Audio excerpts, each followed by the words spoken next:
Okay, mapagpalang umaga po sa inyong lahat at purihin ng Panginoon sa buhay ng bawat isa as we come to learn again from the Lord as we continue to study the book of Revelation.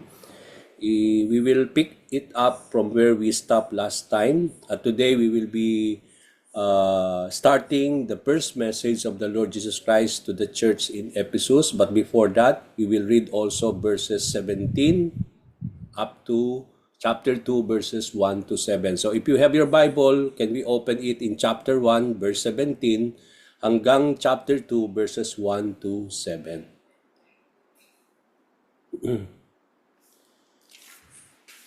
Okay, so let me read. Chapter 1, verse 17. When I saw him, I fell at his feet as if I were dead. But he laid his right hand on me and said, "Don't be afraid. I am the first and the last. I am the living one. I died, but look, I am alive forever and ever, and I hold the keys of death and the grave. Write down what you have seen, both the things that are now happening and the things that will happen. This is the meaning of the mystery of the 7 stars you saw in my right hand and the 7 gold lampstands.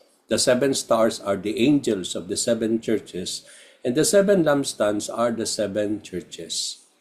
This message to the church in Ephesus, chapter 2, verse 1. Write this letter to the angel of the church in Ephesus. This is the message from the one who holds the 7 stars in his right hand, the one who walks among the 7 gold lampstands. I know all the things you do. I have seen your hard work and your patient endurance. I know you don't tolerate evil people. You have examined the claims of those who say they are apostles, but are not. You have discovered they are liars. You have patiently suffered for me without quitting. But I have this complaint against you. You don't love me or each other as you did at first. Look how far you have fallen. Turn back to me and do the works you did at the first. If you don't repent, I will come and remove your lampstand from its place among the churches, but this is in your favor. You hate the evil deeds of the Nicolaitans just as I do. Anyone with ears to hear must listen to the Spirit and understand what he is saying to the churches. To everyone who is victorious, I will give fruit from the tree of life in the paradise of God. So purihin ng Panginoon sa kanyang mga salita sa umagang ito. Now last Friday to connect our topic sa ating pong napag-aralan last time, we talk about the vision of the Son of Man and the glorified Christ as seen by the Apostle John, no? Napag-aralan din natin, mga kapatid, na John saw 7 lampstand that symbolizes the 7 churches, no? Ano yung mga 7 churches na yon? Yung Ephesus, Smyrna, Pergamum, Thyatira, Sardis, Philadelphia at Laodicea. At dito natin makikita nga, starting now sa ating pong pag-aaral today sa chapter 2, dito natin makikita na meron pong mensahe ang Panginoon sa bawat churches na ito na nagsisimbolize ng 7 lampstand. Now, hindi lang niya nakita sa vision na yon ni John, yung 7 lampstand, but when he, nakita niya rin, when he turned around, he was able to see someone like the Son of Man being referred to the Lord Jesus Christ, no? Nakita natin yon that John made description as he saw Jesus Christ dun sa kanyang vision, at yung lahat ng description na yon na ibinigay ni John are all symbolic, hindi siya literal. Kaya kung titingnan natin ito the way he described the Lord, no? It is all symbolic. Kaya kung mapapansin natin sa pagdating ng ating Panginoon, hindi siya yung kagayang nakita na ni John, no? Because remember when the angel was talking to the disciples nung si Jesus ay papanik na muli sa kalangitan, sabi niya sa kanyang mga disipulo, "Why you are looking, no? Jesus Christ will come the same as you have seen him." No, yung ibig sabihin, yung pagdating ni Lord, hindi siya yung parang symbolic na kagaya nakita natin dito na merong espadang lalabas sa kanyang bibig, no? Yung kanyang mga nalilisik yung kanyang mga mata like fire, no? Hindi po yun, no? These are all symbolic, pero pagdating ni Lord, we will able to see Him just like He was when He was here on earth. Kasi yun ang sinabi ng angel, no? kung sino si Jesus, nung siya ay naglalakad dito sa lupa, ganun din natin siya makikita at that time. Now, ano yung mga symbolic description na binigay sa atin dito na sisymbolize ng anumang bagay? Just a quick recap of what we have learned last time.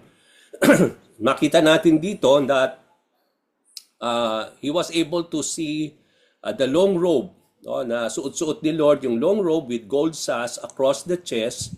Ito ay nagre-refer to the clothing of the Levitical priest ng mga panahon in the Old Testament times, no, especially yung Aaron at kanyang mga sons, no, they are wearing this as a symbolical clothing that is attributed to the Lord as being the high priest in the presence of God, no, because he is the high priest in the presence of God. And nagsisimbolize noon yung kanyang white robe, no, yung long robe with a golden sash in his chest. Nakita din niya rin that Jesus' white head and hair, as white as snow, symbolized the crown of glory, signifying or it referred to the holiness, to the purity, and the perfection of the sinless Lord. Dahil walang kasalanan si Lord, nakita natin doon, hindi lang yung having that white hair and the white head symbolizes crown of glory, but also it symbolizes holiness and purity and perfection. Yung kanyang mga mata like flames of fire, no? It means to say it symbolizes the omniscience of the Lord, no? He can see all things everywhere with his sharp and penetrating insight. Nothing is hidden at the sight of the Lord. He knows everything, even everything about every person. Yung fire also symbolizes the blazing fire, no, that will be upon the judgment day. Yung makikita natin yung blazing fire is a form of judgment, that ito yung nagsisimbolize then at the coming of the Lord. At alam din natin that fire symbolizes Jesus coming, bringing judgment with blazing fire. He will come to judge, and he will stand, and we will all stand before him. And because his eyes like are flaming fire, no, nagsisimbolize doon that his eyes will illumine and discern everyone's heart and work. Kaya nga kapag tayo mag-a-account na at haharap sa ating Panginoon with that eyes like a flames of fire, no, makikita natin doon God can look unto us within, no, marireveal, madidiscern, mai-illumine lahat yung ating mga ginawa, no. Even though we will not say all things one by one, God knows already. But by that flaming fire that symbolizes the omniscience of the Lord. Now, yung Jesus feet, nakita natin last time, very polished siya na parang dumaan sa burning furnace. No? Nagdiriab din. Na parang bronze siya, polished bronze na dumaan sa furnace. And nagsisimbolize dito of the risen Lord and the victory of the Lord over his enemies. Alam natin at the judgment day, no? Sabi doon, on the judgment day, the Lord will trample his enemies and put them under his feet. So, dito natin makikita that even that feet symbolizes authority and the victory over his enemies. Yung kanyang voice like mighty oceans, waves, symbolizes his authority, or there is authority of the voice of the Lord, no? Like a roaring ocean na humahampas po sa dalampasigan, makikita natin dito, nag-authorize yun, nagsisimbolize yun yung authority of the Lord, no? And because there is this authority of the word of the Lord, it requires our unwavering attention. Kasi kung mapapansin natin, di ba, kapag nandun tayo sa dalampasigan, nakokot yung ating attention, so yung paghampas ng alon, no? Kaya when the Lord spoke, no, it spoke about the authority of the word, and it requires our unwavering attention of what he is saying. Okay? Now, yung right hand niya symbolizes power and protection. Kasi sabi niya, I hold unto my hands, no, yung angels of the churches. Mamaya titingnan natin ano yung meaning ng angels na yon. Sabihin, hawak ng hawak ni Lord itong mga angels na nagsisimbolize, no, kung sino man yon. So nandun yung power of God over them, the protection of God, no, over them, because God is holding them in his right hand. Okay? So another thing is that nakita rin ni John that there is a two-edged sword. A sharp two-edged sword came from his mouth, symbolize the word of the Lord that comes from the mouth of the Lord. Diba? Sabi nga natin, every word comes out from the mouth of God. And it symbolizes the word of the Lord. It also symbolizes the authority, and sabi nga natin, and the judgment. We will be judged, no, according to the word of the Lord. And also, we come to see that the face of the Lord is like a sun. Sabi doon, symbolizes the brilliance. Nagsisimbolize doon yung brilliance ni Lord, yung radiance of Christ and His glory. Kaya nung nakita ni John na parang siyang sun, no, yung in its brilliance, it symbolizes the glory and the radiance and the brilliance of our Lord Jesus Christ in His glory. And then all this description, sabi ko nga, as seen by John, as we start po, as we connect it in our passage today, these are all symbolic, no? And mapapansin natin, bakit napaka-importante na dinescribe ni John ito when he saw Jesus Christ. Now, the significance of this, mga kapatid, is to tie him up to what Daniel wrote in the book of Daniel, talking about the Ancient of Days. And this Ancient of Days is the Lord God Almighty. Nung nagpakita si Lord God Almighty kay Daniel, sa Daniel chapter 7, verse 9 to 10, yung nakita ni Daniel is the same vision and description na nakita niya, kagaya na nakita ni John. So, kinoconnect natin dito, kinoconnect ng Revelation and the writing of John, yung what he saw, it is the same description and vision na nakita ni Daniel in the Old Testament times when he saw the Ancient of Days, referring to the Lord God Almighty. So, anong connection ito? Makikita natin that there is the connection na parang the same description of the Lord God is the same description na makikita natin to the Lord Jesus Christ. Ano ba ang sinabi sa Daniel 7 verse 9 to 10? Yung nakita ni Daniel. Ang sabi niya, I watched as the thrones were put in place and the ancient one or the ancient of days sat down to judge. Okay? His clothing was as white as snow and his hair like purest wool. He sat on a fiery throne with wheels of blazing fire, and a river of fire was pouring out, flowing from his presence. Millions of angels ministered to him. Many millions stood to attend him. Then the court began to its session, and the books were open.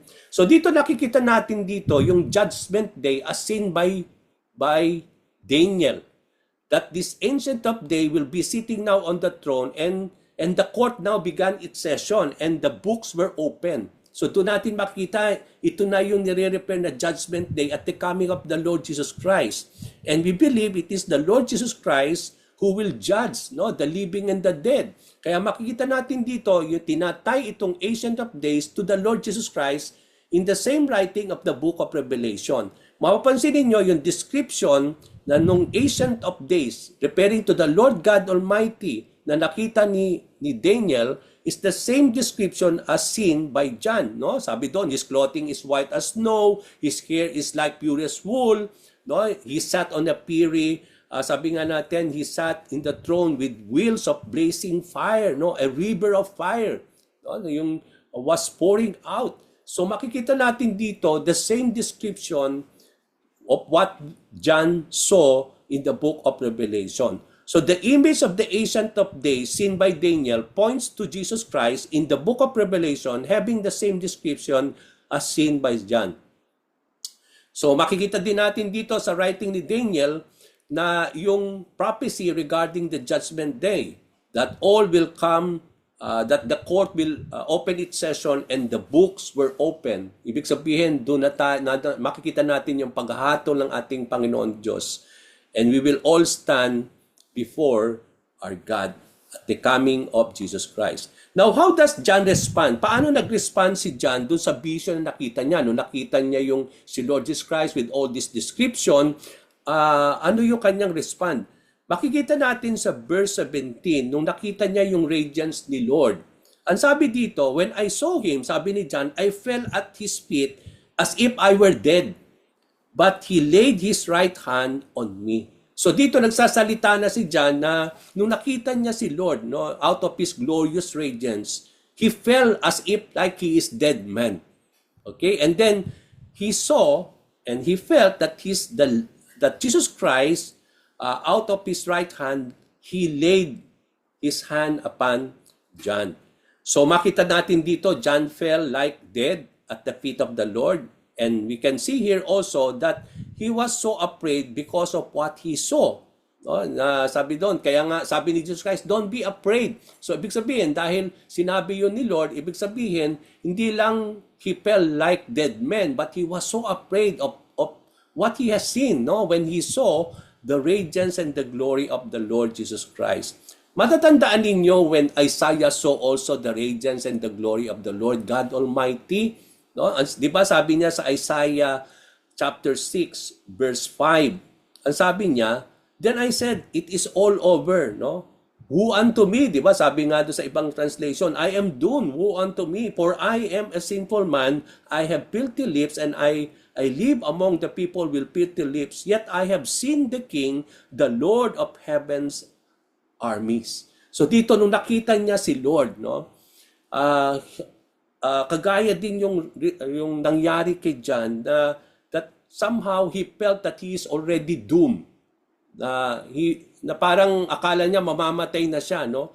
Because it is all over, no? Ibig sabihin is because he has seen the glorious radiance of the King, no? The Lord of heaven's armies, or the host of the heavenly armies.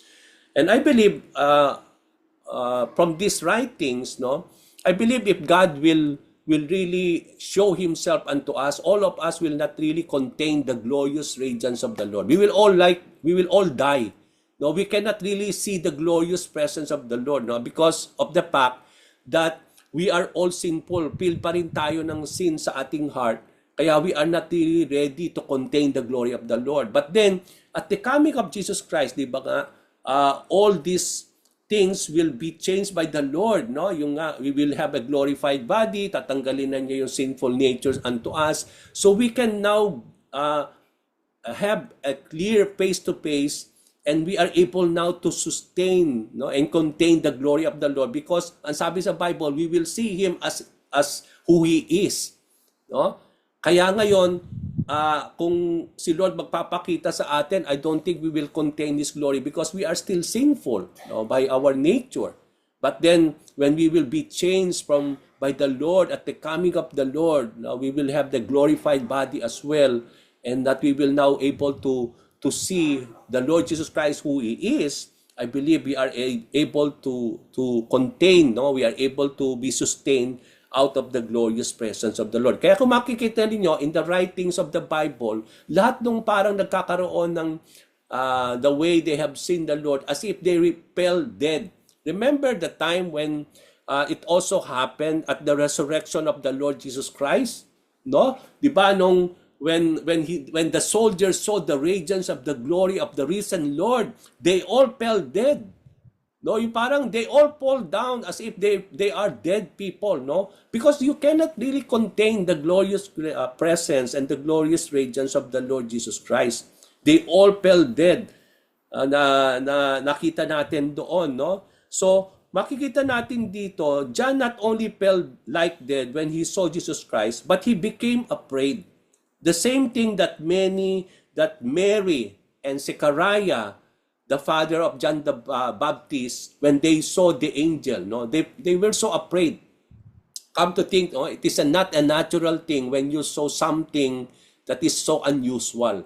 For example, God will show unto us Himself, no, perhaps by an angel or by a radiance of light, no. Hindi ba tayo matatakot doon? Kasi it is not a usual thing that we will able to see. Kaya yung mga panahon na yon, when the angel revealed Himself with the great news, no, to Mary and even kay Zechariah na magkakaroon sila ng anak, no, ni Elizabeth, makikita natin they became so afraid of what they saw, and that is the same thing as what we have seen, no, nakita ni John. Kaya nung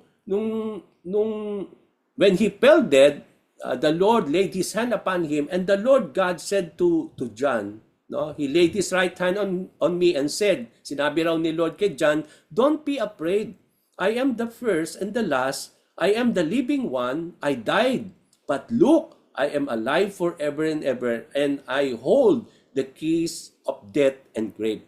Dito pa lang, dito pa lang sa words ni Jesus Christ, kahit hindi natin pag-aaralan ng thoroughly, or we will seek commentaries or mga bagay na makakatulong sa atin to know kung sino ba yung nagsasalita dito. Very obvious, we know that it is already Jesus Christ. Kasi dun sa mga sinasabi niya, na that don't be afraid, I am the first and the last, no? I am the living one. I died, no? But look, I am alive forever and ever. And we can see that he saw the risen Lord, no? And we see, at ganun din naman, sabi niya, I hold the keys of death and graves, no? Signifying and referring to the victorious and to the victory that Jesus Christ was able to have during the time when he died and when he rose back into life. That's why he hold now the keys of death and the grave. Kaya nga, this tells us that we don't need to fear death and the grave. Because if Jesus Christ was able to overcome death and grave, then we as his disciples, we will able to become victorious over death as well. So Jesus Christ laid his right hand on John as he fell dead at his feet. The scripture reveals that the hand of the Lord is upon those who pierce him, for them not to stumble and fall. Even when we stumble and fall, his hand will be upon us. So dito natin makikita, no, when he fell dead, one thing na makikita natin kay Lord is that he laid upon his hand upon John. So anong sinasabi nito? Na in our relationship with the Lord, no, we will stumble and fall in our walk with God. But then, kahit hindi man tayo mag-stumble in our walk, why we will not stumble and fall is because the hand of the Lord is upon us. He is laying his hand upon us, no? Ginagabayan niya tayo sa ating paglalakad, kasama siya. Kaya we will never fall, or we will not stumble and fall. But even though we will fall, no? Kasi from time to time we also stumble and fall. Kasi nananaig tayo na hindi natin hinahayaan si Lord, no? Even though he really wants us to lay his hands upon us, sometimes we become so disobedient, no? Kaya there are times that we fall and stumble. But even though we fall and stumble, the hand of the Lord will be there to make us to stand, no? To help us to stand again and to walk back again, no? So doon natin makikita yung how the Lord also will lay his hands upon us whenever the time that we stumble and fall. Now, how does Jesus reveal himself to John in this passage, in these words that he told John? Unang-una, sinabi niya, he is the first and the last. That I am the first and the last. Nire-repair ni Lord from his very words. It is a first-hand revelation from Jesus Christ himself. Hindi lang ito narinig ni John sa angel or kanino that Jesus Christ is the Alpha and the Omega, the first and the last, but he heard it actually from the mouth of Jesus Christ. That I am the first and the last, the Alpha and the Omega. Pag sinabi natin first and the last, he is talking about that he is the Alpha and the Omega, the beginning and the end. And all these things talks about the eternity of Jesus Christ. That Jesus Christ is eternal. Na panghabang buhay siya, wala siyang simula, walang katapusan. No? So makikita natin doon, no one created Jesus Christ. No? He exists already even before the creation of everything. So, doon natin makikita that he is the eternal God, that makita natin yung eternity ni Jesus Christ when he said that I am the first and the last, the beginning and the end.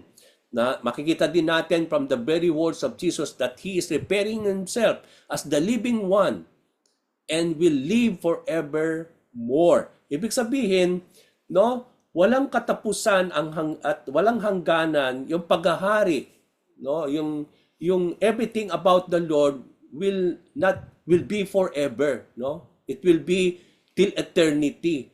So because he is the living one and there is no death upon the Lord. So ibig sabihin, lahat ng mga bagay na patungkol sa Kanya will always be forever. Okay, for example, when we talk about the love of God, now if Jesus Christ will live forever, so yung mga attributes about the Lord will continue forever. Walang hangganan yung kanyang pagmamahal. Walang isang iglap na hindi natin matatagpuan yung pagmamahal niya because Jesus Christ lives forever and He will live forevermore. So lahat ng patungkol sa Panginoon will continue till eternity. Maasahan natin lagi yung kanyang katapatan, yung kanyang pagmamahal, yung kanyang pagpapatawad kasi maghahari si Lord forevermore. No? So Jesus told John to write down what he saw. Ano yung isusulat daw niya? Sabi doon, dalawang bagay. Both things that are now happening and then the things that will happen. So, nung sinulat ni John, itong the Book of Revelation, sabi ni Lord, isulat daw niya yung dalawang bagay. Ano yung dalawang bagay na isusulat ni John? Yung mga nangyayari na raw. Yung mga present things that is happening now. And then, yung mga things na darating pa o soon to happen. So, ito yung mga things that soon to come, no? Yung mga future things, especially at the coming of the Lord. Alam natin yung mga isinulat dito hindi pa po nangyayari. Pero meron din mga nangyari na. Kagaya ano yung mga nangyari na? Yung when He saw Jesus Christ, no? Isinulat niya dahil nagpakita na si Lord sa kanya, isinulat ni John the way he saw Jesus Christ, no? Yung flaming, yung eyes with like flame, no? Yung kanyang feet. Kasi yun yung, kaya sabi kasi ni Lord, isulat yung kanyang nakita na. And nakita nga niya yung mga bagay na yon, mga nadan na, kaya yun yung mga things that are now happening. Yung as He saw it, sinusulat niya. At yung mga hindi pa nangyari, isusulat din daw, sabi ni Jesus Christ. So Jesus also revealed to John the meaning behind the mystery of the 7 stars and the 7 lampstands. Di ba nakita niya sa vision na merong 7 golden lampstand and there is the Son of Man standing in it, no, behind it. And then nakita niya rin at the right hand of God that at the vision nakita niya that He is holding in His right hand 7 angels. Okay, now anong meaning nun? Makikita natin dito, no, even when we are studying the word of the Lord and when we are interpreting the Word of God, sometimes we don't need to dig farther. Diba? Na-share ko yan sa hermeneutics sa inyo. No? Sometimes natatabunan na natin yung mga nandun na kasi dig tayo ng dig pero hindi natin ina-understand na binigyan na pala ni meaning ni Lord yon. So we don't need to dig more. Kasi kapag dig tayo ng dig, natabunan mo na, hindi mo na nakita. So dito natin makikita, you don't need to study more because Jesus Christ revealed kung ano yung symbolism ng 7 angels at yung 7 lampstand. Okay. So sinabi niya dito na binigyan na niya ng interpretation. So the meaning, sabi dito, the 7 stars are the angels of the 7 churches. Sabi niya, yung 7 stars that He is holding in His right hand are the angels of the 7 churches. Okay? And then the 7 lampstands, sabi ni Lord, are the 7 churches.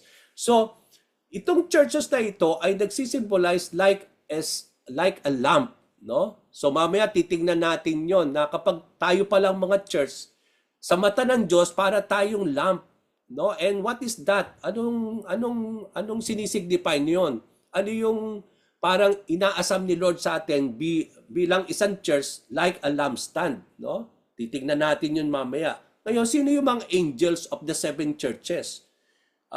May dalawang meaning yan. It may be literal angel ba yan, mga heavenly beings, or it may be human messengers or like the leaders of the church. No, titingnan natin yon, mga kapatid. So, the meaning of the 7 angels of the 7 churches, who are the angels of the churches being referred here by the Lord?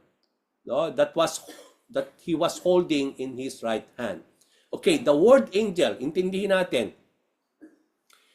Pag sinabi nating angel in the Bible, they are God's messenger. Many times in the Bible, God will send an angel. And what is the reason? Bakit He will send angels? To convey His message. No, nakita natin yan in the Old Testament times, even in the New Testament times, no, when the angel appeared to Mary, no, talking about that he will conceive on her womb Jesus Christ, di ba? The angel appeared to Joseph, the angel appeared to Zechariah. So there's a message that God wants to convey to a person why He sent an angel. So the angel, in a general view, kung titingnan natin, they are God's messengers. Okay, they are being sent by God to convey His message. Now, there are two things that some scholars refer to this angel in the book of Revelation. It can be the angel as a heavenly being, or second, these angels being referred here are not really literal angels or heavenly beings, but human messengers whom the Lord appointed to convey the word of God. Okay, these are human messengers na nagko-convey, no, nagpapahayag ng salita ng Panginoon in the church. Okay? So, kung titingnan natin dito mga kapatid, no, if this is so, then this would mean na kung ang angel ang nire-refer dito ay heavenly beings. So, for example, kung ito ay heavenly beings, ibig sabihin, this would mean that each church, even today, even in our church today, there is an angel associated with us. Okay. Meron, kasi kung ganun ang understanding natin na literal angel, kasi sinasabi ni Lord to the angels of this church. So He's referring to that angel associated with this church. So kung ipuput natin yan sa ating application in our modern day, so there is an angel associated with our church, no? So yun yung magiging meaning nun. But then, kung makikita natin dito, notice from the chapters 2 and 3, that Jesus was writing to the angels of the churches to be read this letter to them. Okay, so kung mapapansin nyo sa mga writings, di ba, binasa natin ngayon yung unang letter ni Jesus Christ sa Ephesian Church. Paano inumpisahan ni Lord? At yun din ang makikita ninyo, typical sa bawat letter na binigay niya sa 7 churches. Anong sabi doon? To the angels of this church. Okay, so ang nire-refer niya itong letter na ito dun sa angel of the church. Okay, so kung makikita natin doon, at sila raw ang magbabasa nitong letter na ito dun sa church na yon. Okay, now, if we will apply that literally, paano ibabasahin ng anghel sa atin o sa church noon itong letter na ito kung they are heavenly beings? Okay? So what, I think that is not something na parang, hindi yun yung parang makikita natin that there is so usual, no? How will they read the letter to the church? And that leads us now, mga kapatid, to the second meaning, possible meaning. This leads us that the angels are not literal angels, but what? Human messengers whom the Lord called now to read and to share this message to the churches. So yung mga angels na yan, nung 7 churches na yan, ito ay binibigay niya sa mga leaders, sa mga preachers, sa mga nagpo-proclaim ng salita ng Panginoon, at sila yung magbabasa at magko-convey nitong mensahe ng ito ng Panginoon para sa particular na simbahan na yun. So, yung angels doon na tinutukoy, mga kapatid, are not angelic messengers, but they are human messengers na nagsisimbolize ng mga leaders natin sa church. Kaya, kung ako, leader ako, pastor ako, at ako ang nagli-lead ng isang simbahan, then, in the eyes of the Lord, He referred to me as the angel of this church. Okay? Meaning, I am a messenger, no, of the Lord to convey His message to this church. Yun po yung ibig sabihin nun. So, very clear po yun, mga kapatid, no? So, now, sabi dito, the word right hand, di ba, I hold. Nakita niya sa vision that Jesus Christ is holding these angels in His right hand. Ano sinasabi nun? So, yung angels na yon that symbolizes the human messengers, no? Mga pastors, leaders, mga elders, who is conveying the word of the Lord to the churches. Ibig sabihin, di ba sabi ko nga kanina, yung right hand, hindi ito ibig sabihin na literal din. When we talk about the hand of the Lord or the right hand of God, hindi ibig sabihin because God is a spirit na meron siyang hand, kagaya natin. No. When we talk about the hand of the Lord, it talks about His power. No?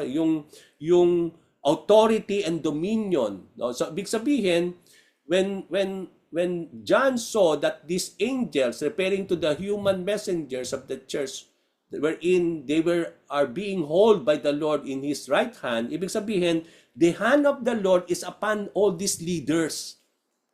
That He is holding them. No, that God is holding, or Jesus Christ is holding the leaders of the church, no, whom He called to become messengers of His words to the church. And nandun yung protection ni Jesus Christ, nandun yung power na Lord, yung authority niya over these people, yung kanyang dominion over these human messengers. Okay? And that speaks about the sovereignty of Jesus Christ over them. Remember, if you are a leader of the church, you are not the head of the church. Jesus Christ is the head of the church. Siya yung ulo, tayo ay katawan. Even leaders are part of the body, hindi ikaw ang ulo. Si Jesus ang ulo ng katawan niya. At ang katawan niya ay ang kanyang simbahan.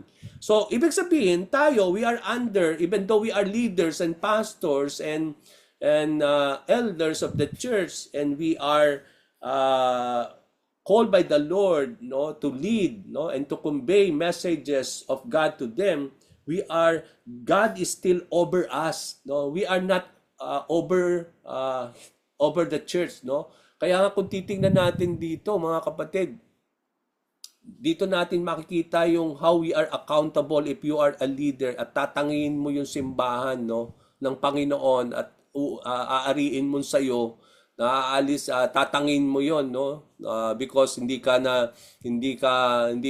nag-agree, hindi ka na satisfied, no, of everything, and that explains itself, no, na parang ang hirap po yun, no, napakahirap yun, no, na hindi mo simbahan yan, no, you don't own this church, no, and that God owns this church. And you are also part of that body. You are not the head of the church.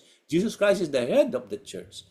So, dapat yung dominion, yung authority, no, of God over even to these pastors, to these leaders, no. And we can see that. So, makita din natin dito na this means that Jesus Christ was not only the head of the church, but He holds out of His power the church leaders and messengers. Hindi lang siya yung ulo ng katawan, but then makikita din natin, it is the Lord also holding yung kanyang katawan, yung kanyang church. He is holding them out of His power, out of His dominion and authority. And that includes yung mga messengers na ito, mga pastors and leaders. And because they are to rely on the power of God and they are also accountable to His authority over us. Kaya mag-a-accounting tayo mga leaders, mga pastors, mga elders ng mga nag-lead ng simbahan, because the authority of God is over us. Kaya we will be account also to the Lord. Anong ginawa natin sa simbahan? Kaya yung mga nagtangay ng simbahan, akala nila nakalusot na sila dyan. Pagdating on the judgment day, mga kapatid, haharap sila sa Panginoon at what He has done with the church. Because makikita natin dito that they will be accountable to God, no? Kaya hindi po nakaligtas yan lahat ng yan, mga kapatid. That will be dealt by the Lord of what we had done with the church, no? Which is His body Himself. So natin makikita dito na bilang mga pastors and leaders, anong tinuturo nito sa akin bilang isang leader din?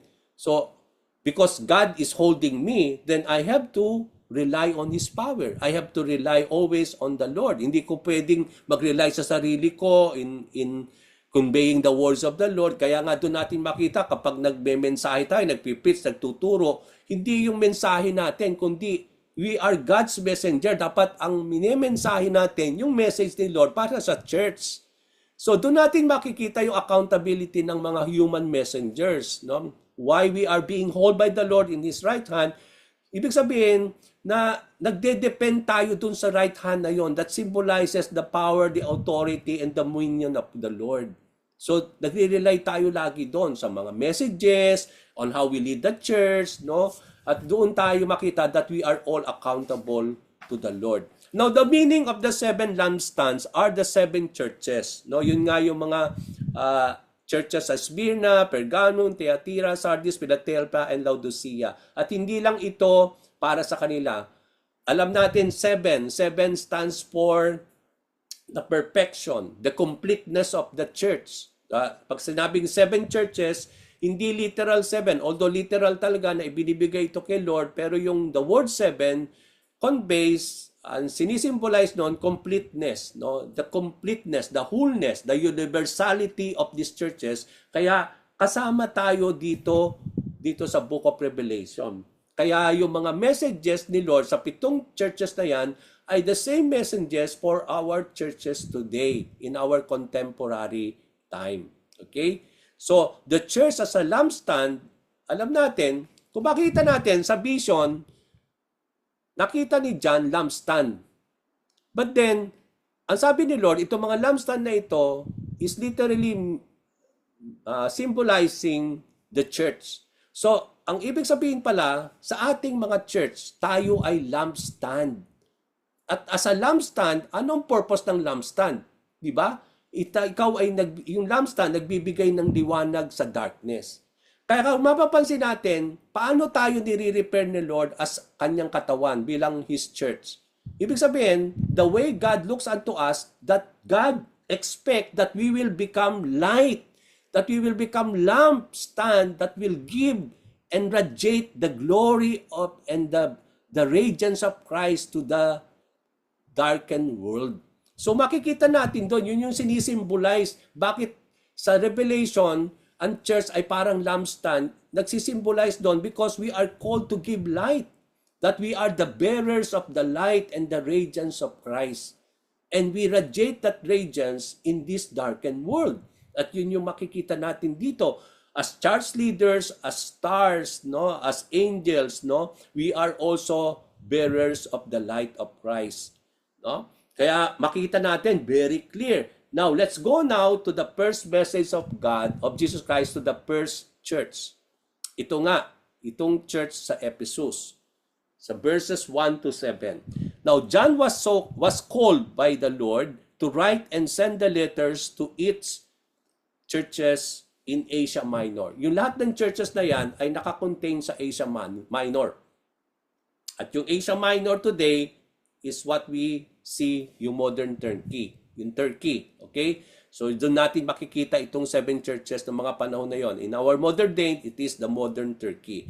Okay, yung may mga letter si Lord sa 7 churches. Meron siyang mga particular message sa mga churches na ito. At makikita natin to, very exclusive itong mga letters na ito ni Jesus Christ sa mga churches. At dito makikita natin ito na there is this letter that the Lord gave to this church in Ephesus. Okay? Now, ano pa itong Ephesus? Itong Ephesus, no, kung saan nandun yung church na sinusulatan ni Lord. Kung titingnan natin yung Ephesus ng mga panahon na yon, yung mga panahon na ni Paul o nung sinusulat ito ni John, no, itong Book of Revelation, yung Ephesus was a city on the western coast of Asia Minor, and it was the place of the temple of Diana. Yung Ephesus, doon nag-erect ng templo ni Diana o ni Artemis, and this God was being worshipped in those times. Okay? Now, come to think that's a scenario. Ikaw ay church doon, tapos yung lugar kung saan nandun yung church ng Panginoon, ito yung place wherein there is the rampant worship of this God, a temple of Diana or Artemis. Okay, that the goddess of Diana and Artemis. So makikita natin dito yung challenge nitong church na ito, no? Na in that particular place na rampant yung idol worship, nandun meron tayong simbahan ang Panginoon at that particular time. Okay, so tingnan niyo po 'yon, no? Tingnan niyo po yung scenario doon sa message ni Lord, no? So there are several truths na makikita natin, no? That in spite itong mga kapatid na ito, yung mga church na ito, makikita natin dito na there are several truths and characteristics concerning the church in Ephesus, no? Jesus identified himself as the source of the message being sent by John. Na sabi niya, na kung makikita natin dito, yung nakitang description ni John, no, kay Lord, yun din ang nire-repair ni Jesus Christ dun sa mga bawat churches na kanya sinusulatan.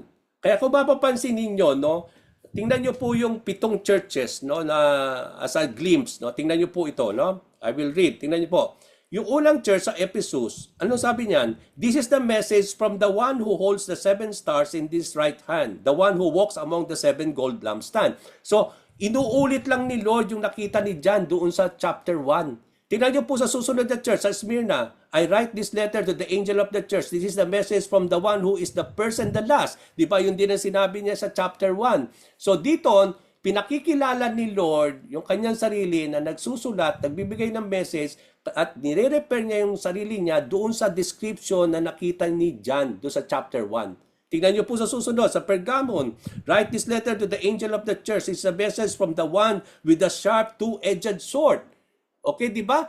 Makikita niyo, bawat church na sinusulatan niya, nire-repair niya yung description na nakita ni John regarding about the Lord Jesus Christ. And dito, ni-repair ni Lord yung kanyang sarili na nagsusulat sa Ephesian church as someone who holds in his right hand ito ngang 7 stars, no? At yung who walks among the 7 golden lampstands, no? Makasabi dito that he holds in his right hand the 7 stars in his right hand and the one who walks among the 7 golden lampstands. So dito nire-repair ni Lord na siya yung nagbe-message dito. And who is he? He is the one who is holding the 7 stars in his right hand and the one walking, no, among the 7 golden lampstands. So anong sinasabi to?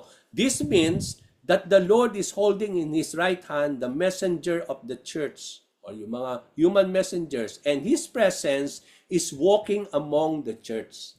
Diba? Sabi doon, I am the one who's holding what? Holding not only the church, but also the leaders of the church. And I am walking among the lampstand. And who is the lampstand? The church. So when we are in the church, when we gather together, not only we can see that the Lord is within us, that the presence and the glorious presence of the Lord is walking in our midst, that it is in the midst of His church. So yun yung makikita natin dito na si Jesus, kung makita natin, He is holding the church. And yun yung sinasabi niya sa Ephesian church that I am holding this church, not only the leaders, but I am walking among you. No, that I am the one who walks among the 7 golden lamps. And who is this golden lampstands? It is the church. So He is walking among the churches. So doon natin makita. This means that the Lord is holding in His right hand the church and the leaders, but at the same time His presence is walking among them. Jesus is holding out of His power and authority the church and its leaders, and His awesome glorious presence is in the midst of the church. Okay. Now verse 2a, I know all the things you do. Hindi start niya yung letter niya dun sa Ephesian church by saying to them, I know all the things that you do. Bakit? Babalik na naman tayo sa unang description ni John, that his eyes are like flaming fire. It symbolizes what? The omniscience of the Lord. He is the all-knowing God.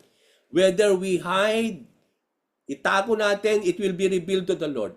Kaya, when we stand before the Lord, kahit hindi ka mag-account, alam na ni Lord yung ginawa mo.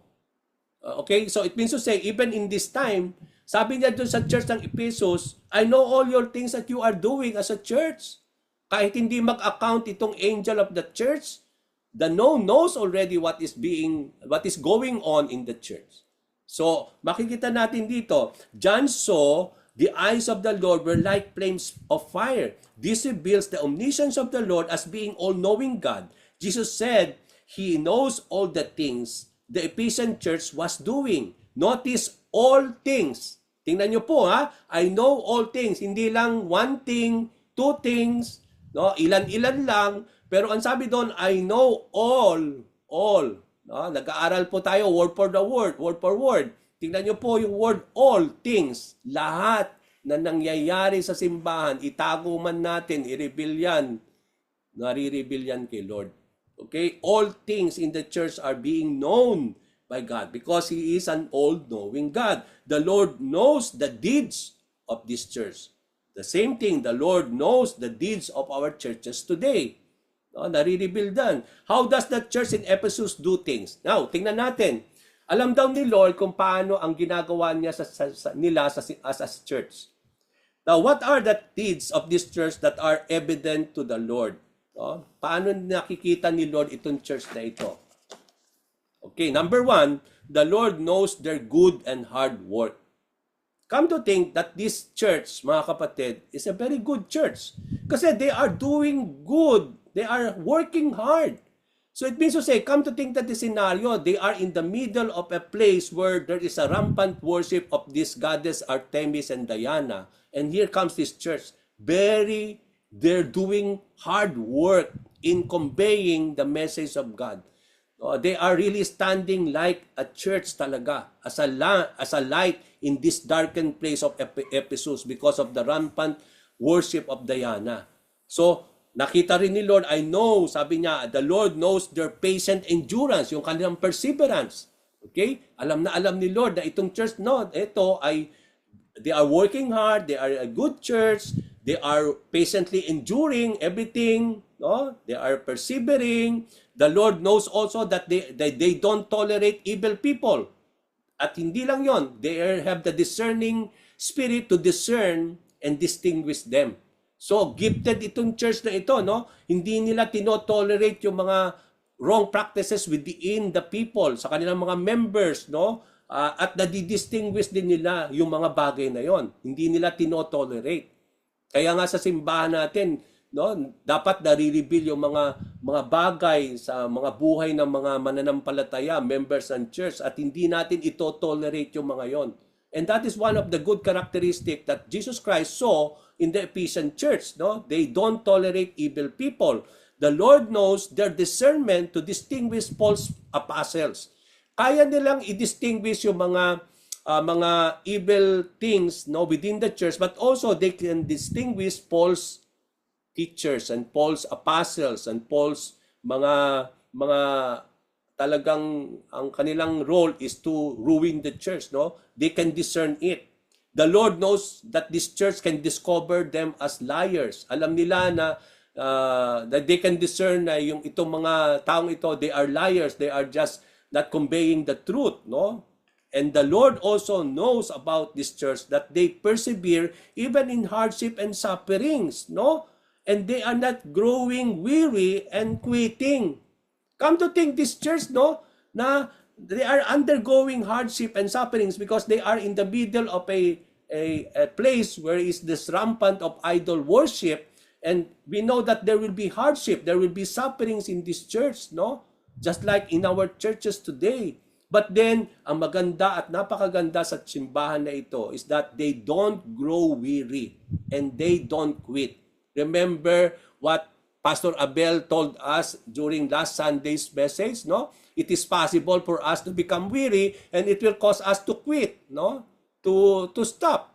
And I believe that is the same thing. But what is so sure about this church, even though they go hardship and sufferings for the Lord as a church, they continue to do patiently with endurance the things that the Lord has called them, and they don't get weary and quit. Okay? So all these things, these qualities convey the excellent characteristic. Very excellent itong church na ito, no? Napakaganda yung characteristic ng church na ito, like the Ephesian church. But then, what does this tells us? This tells us, mga kapatid, that the Lord Jesus Christ knows our work and labor in the church and the ministry that we are serving. We are to become like the church in Ephesus. We are to work hard like them, that on the things kung saan tayo tinawag ng Panginoon, and we need to be diligent in doing them. Kasi yun yung nakita nating a good example in the Ephesian church. Na yun din naman na ini-expect ni Lord na maging ganun tayo. We are to be patiently enduring. Dapat nagpe-persevere tayo sa lahat ng mga ginagawa natin, no matter how hard it is, and that we are able to overcome the obstacle. I can relate to Sister Brenda no sa kanyang mga sineshare sa atin from time to time na he feels so tired already no na parang nakaka-apekto na yung mga bagay no yung parang naapektuhan na siya no sa mga ginagawa niya no but then siguro one good encouragement that I can give to her no in our lesson today is that we need to be patiently enduring and persevere in the things that God has entrusted to us, no, that we are able to endure them with the endurance of the Lord, with the perseverance from God, so that we are able to overcome itong mga obstacles na ito, that we will not go weary and quit, but we will continue to persevere. And that's what we are being encouraged by the Lord. We are not to tolerate wickedness and sin within our midst. Tama yun. Sa church, dapat hindi natin tinotolerate yung mga taong, mga members na talagang magkukos ng something and will affect the whole congregation. We are to correct and rebuke one another. Okay? We are to have discernment and to distinguish false prophets amongst us no, that will move us away from the Lord. Kasi yung mga false teachers, kung mapapansin natin in the writings of Paul, they are inside the church. Wala sila hindi siya outside the church.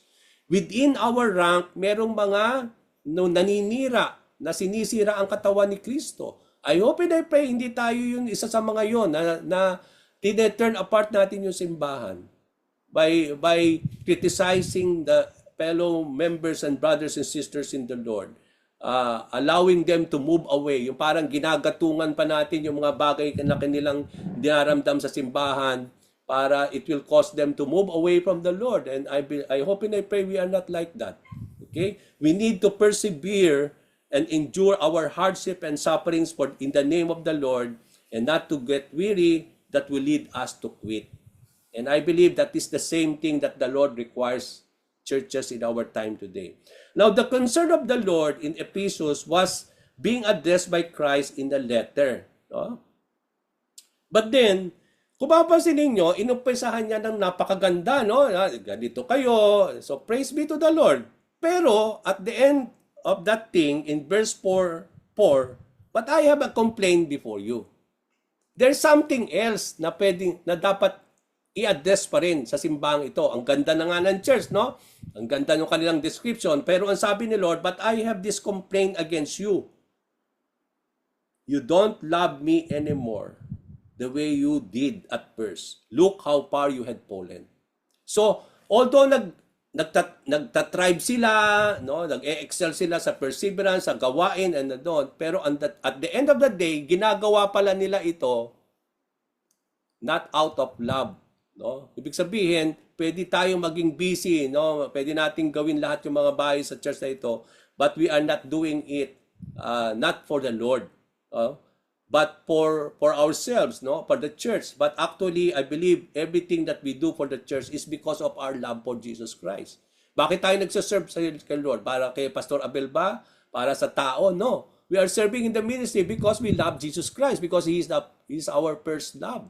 So, ibig sabihin dito, possible pala na maging ganito kaganda ang church natin, pero wala na yung first love natin kay Jesus Christ. Hindi na si Lord yung first love ng church na ito. Eh sino yun? Maaring hindi na natin alam kung sino yung first love. Maaring yung ministry na ang kanilang first love. Maaring yung pastor na nila yung first love nila. Or it can be anyone in the church. It can be their spouse. It can be their children or anyone. Kaya nga sabi ni Lord, you are not worthy of me if you love your spouse more than of me. You are not worthy of me if you love your children more than of me. So ibig sabihin, in everything, we need to have God. We need to have Jesus Christ as our first love, no? And it is the same love for the Lord that we do things in our families, for our children, for our wife, for our husband, even in the ministry of the church. Why we do all these things for our family and loved ones and for the church? Because of our love. Because Jesus Christ is our first love. Ngayon, ang sabi dito, sabi ni Lord, you don't love me the way you did before. So, ibig sabihin, nabawasan, no? Even though ganun kaganda ang simbahang ito, nabawasan yung pagmamahal nila kay Jesus. So, they are not doing the things before the same love, the same degree that they have for the Lord Jesus Christ. Okay, so yun yung makikita natin na parang complaint ni Lord dito, no? Okay, maganda, no? Jesus, although Jesus commended them for their hard work, perseverance with endurance, and the good qualities nitong simbahan na ito, but the Lord has something or complaint against them. The church has forsaken their first love and fallen far from the way they were before. Ang layo na nila the way they were before. Ang sabi ni Lord, look how far you had fallen from where you started. So titingnan natin ito. Tingnan niyo po yung sarili ninyo. Marireveal dito how far we have fallen the way we started before. Tingnan niyo po nung nag-start kayo, ang init-init ninyo, no? Parang kulang yung araw natin magbasa ng Bible, no, mag-attend ng church, no? Parang nandun lagi, no? But then at the end of the day, as we grow years in our lives, how far we have fallen from where we started, mga kapatid, in our faith, in the things that we do for the Lord. Ang layo na natin, may pagkakaiba na. Let's be honest, no? Marireveal na rin sa atin lahat, no? Ang layo na natin, hindi na tayo kagaya nung nag-umpisa tayo noon. And it is the same thing that the Lord is revealing to this church and to all of us. We have fallen far from where we started, mga kapatid, especially when it comes to our love for the Lord Jesus Christ. Parang ang nangingibabaw na yon yung gawain, yung church, pero nawawala na si Kristo, yung pagmamahal natin sa Kanya.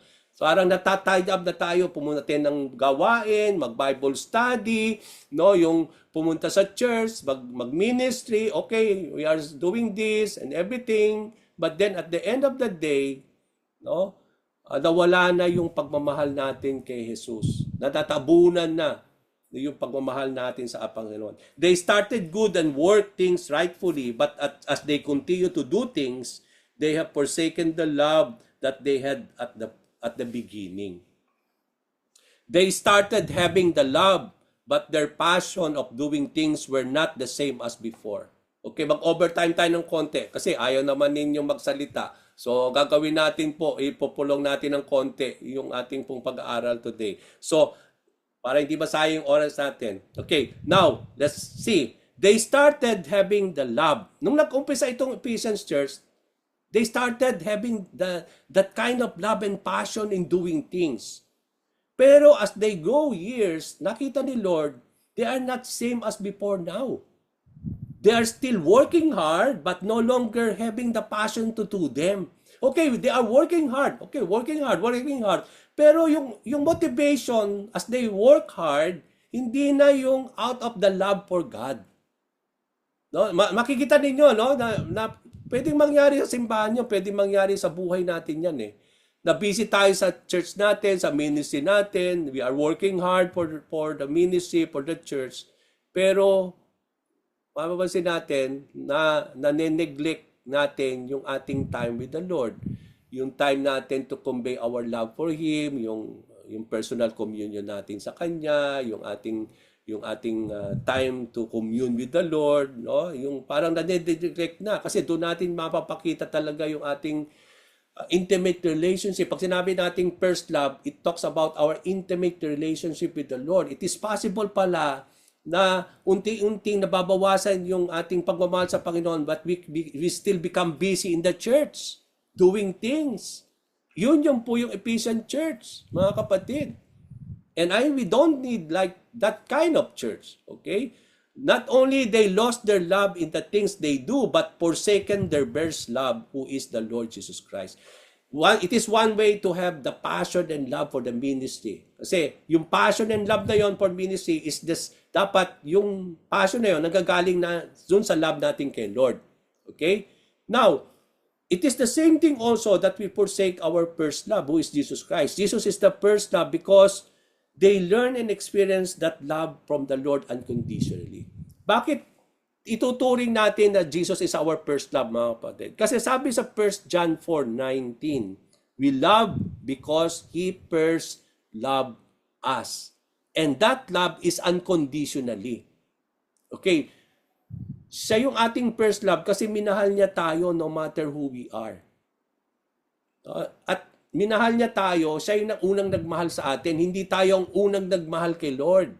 No? Kasi hindi naman natin talaga mahal si Lord noong mga panahon na tayo po ay wala sa Panginoon. But He loved us first, unconditionally pa. At yun ay nalaman natin, na-experience natin kay Lord. Kaya Jesus Christ is indeed our first love. No? And that is the beginning of everything. Come to think of this, mga kapatid.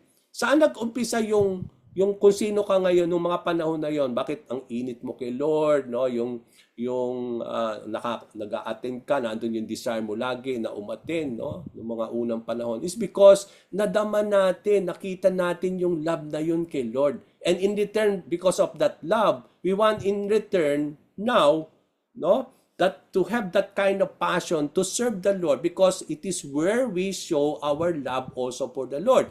No? Kaya tayo nagse-serve, yun yung pamamaraan na ipinakikita mo yung pagmamahal sa Kanya. Kaya nga yung worship is a form of expressing our love for the Lord. Yung service, yung serving in the ministry, in the church is our form of love for the Lord. No? So, when we love people in the church, is a way of showing also our love for the Lord. No? Because we cannot love God without loving people. So, when we love people, it is out of our love, and because of that love that Jesus Christ has shown to you unconditionally, that's why unconditionally din minamahal natin yung ating kapwa-tao at ang mga members sa church. And that's the same thing, no? So, kung bakit din natin dito, what does the Lord telling us today? Like the Ephesian church, mga kapatid, kung titingnan natin, no? Like the Ephesian church, we can easily fall away from where we started. Possible yon. Kasi nangyari ito sa Ephesian church. And that is the same thing that God is looking unto His church today. We can easily fall away. Sabi ni Jesus Christ, how far you had fallen away from the start, from where you started. The same thing that the Lord is revealing to you. Hindi lang as a church, but as individual followers of the Lord. Sinasabi niya sa bawat isa sa atin, including me, see yourself, how far you had fallen away from you where you started. Yun yung ina-address ni Lord sa buhay natin. Kasi all of us are part of the church. Saan magsisimula yung para ma-reveal yun sa church? Sa bawat isa sa atin, kasi tayo yung church eh. So, hindi natin nire-refer ito collectively sa bawat isa sa atin kasi tayo yung simbahan. Bawat isa sa atin ay part ng church. So, when the Lord God says as a church, you had fallen away from where you started, He's referring to you, to all of us, to you and me, because we are the church. So, nire-refer niya tayo individually here. How far we have gone from where we had started. We have fallen from the Lord out of our love, no, for Him. This makes us, sabi nga natin, there's a big difference of us now and before when we started, both in life and in deeds. Tingnan niyo yung buhay ninyo ngayon compare with your life before when you started with the Lord. Parehas ba? O baka nabawasan na rin in terms of our life. In terms of deeds, the same thing pa rin ba or medyo nabawasan, mga kapatid? We could do the things we are called without the passion and motivation of love. Possible yon. Remember the Israelites? They all become so obedient doing things na naging ritual na lang, wala yung puso nila doon sa kanilang ginagawa. So ganun din ang pwede mangyari sa simbahan, sa bawat isa atin. Busy tayo sa ministry, okay, there is no doubt, no, busy tayo sa ministry, sa church, sa gawain ni Lord, praise the Lord. But then, at the end of the day, we are not doing that out of the passion and motivation, out of our love for Jesus Christ. Wala na yung passion, wala na yung love for the Lord. We are just doing this for the sake of doing it only. This makes things as an obligasyon. Dan yung papasok, parang kaya pag obligasyon, madali mapagod, mga kapatid. Yan ang problema, yan ang root. Bakit napapagod tayo sometimes? Because yung motivation natin, parang hindi dahil tinitingnan natin yon, ginagawa natin kay Lord. Kasi kung yun ay ginagawa natin kay Lord, lagi mo maisip na no matter how hard you are doing in your ministry, magpapatuloy tayo. Kasi no matter what, it is the Lord pa rin ang magbabago ng tao. It is the Lord na nahihipo dito sa church na ito. Si Lord pa rin ang magbabago sa mga members na ito. But what I do is that I just rely on this love of the Lord.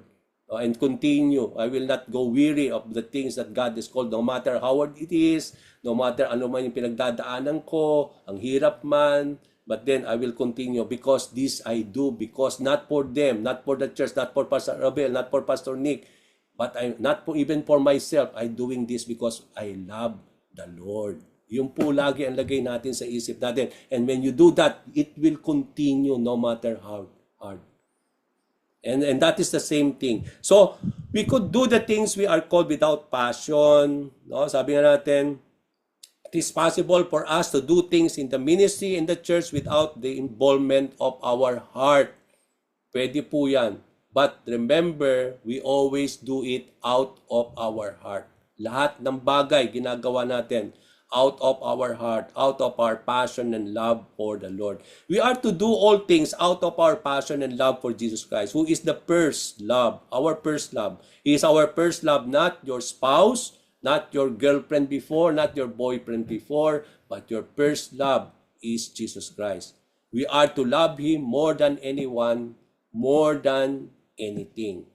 Why? Because, tingnan nyo po, bakit sa lahat ng ginagawa natin, we always do it out of our motivation for the love of Jesus Christ. Colossians 3:23. Tingnan nyo po. Whatever you do, pag sinabing whatever you do, lahat-lahat, in your life, in the ministry, in the church, in your family, in your individual lives, work it all with all your heart. For whom?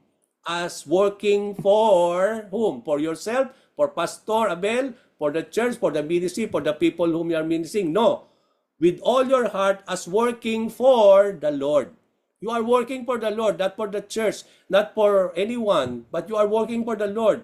And when you do things for the Lord, you are called to do it with all your heart. No matter how hard, no matter what it is, no? You always do it with all your heart. Yun po yung root. Yun ang key dyan, mga kapatid. And that, when you work out of your heart, it means you are working out of your love for the Lord and His love for you.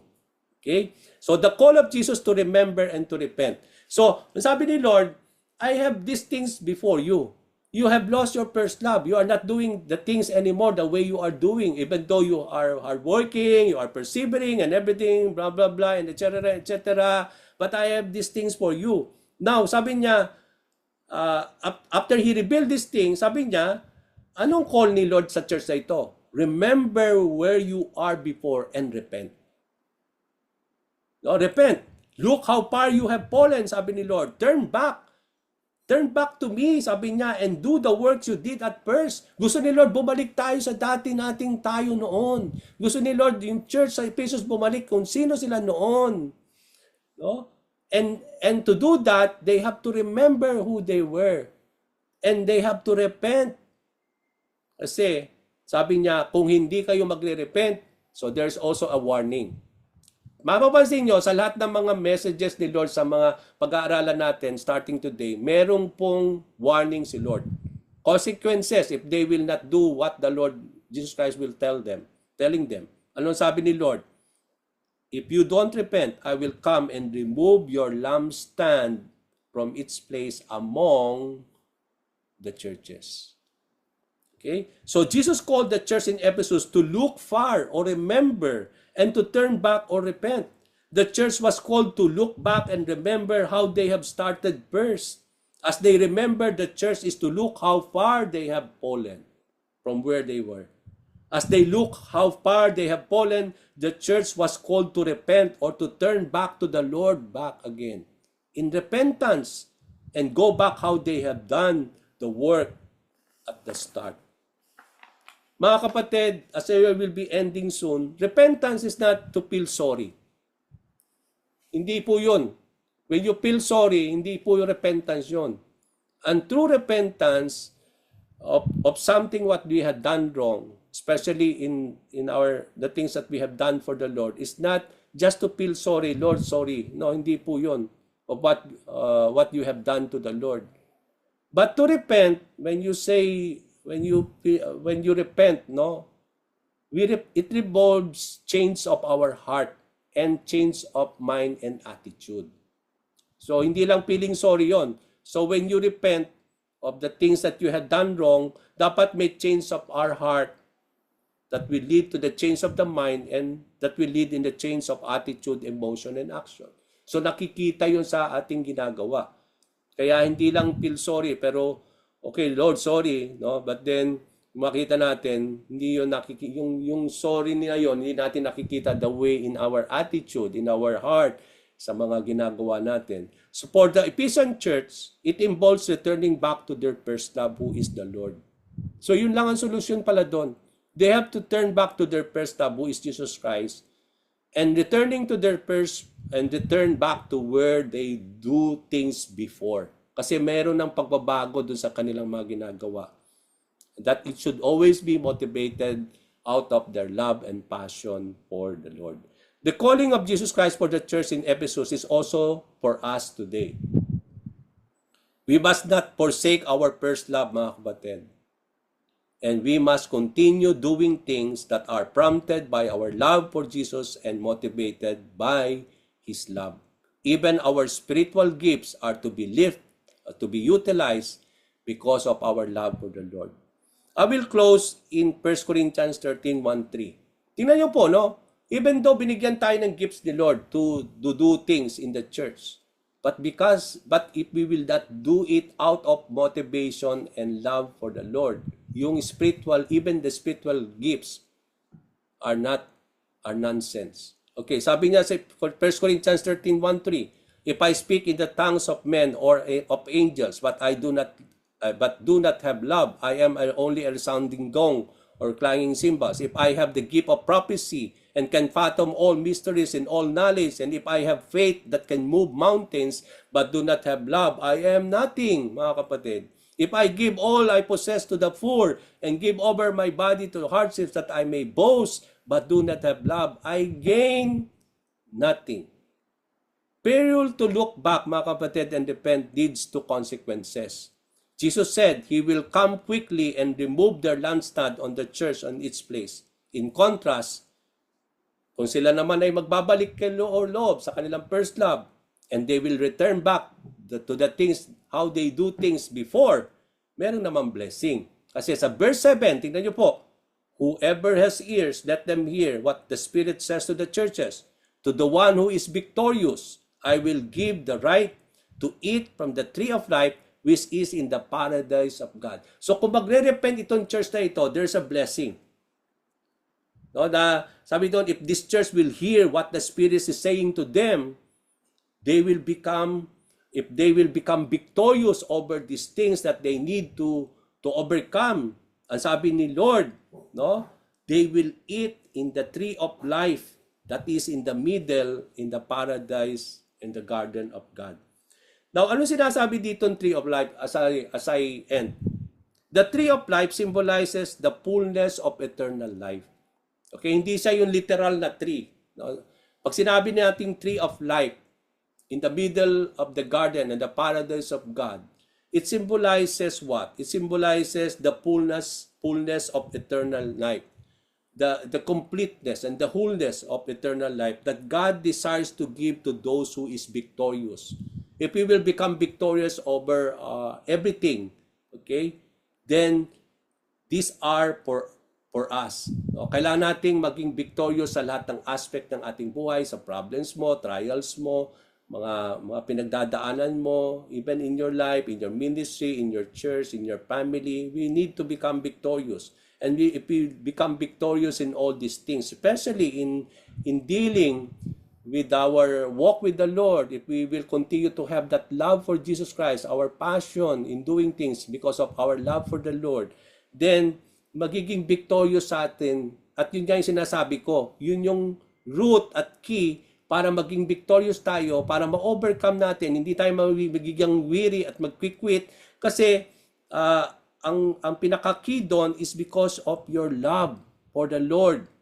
And then because of your love for the Lord and because of His love for us, no, we will continue to thrive, no matter hard is the ministry, no matter what we are facing in doing things for the Lord, we will become victorious because of the love of Jesus Christ for us, because His love never fails, His love will endure forever. And because we will become victorious on all these things, then God promised that we will eat from the tree of life, that symbolizes the fullness of the eternal life that Jesus Christ can give to you and me. The one who is victorious is who will hear what the Spirit says. And the one who is victorious is the one who will look how far they has fallen and turn their back to the Lord in repentance. So praise be to the Lord.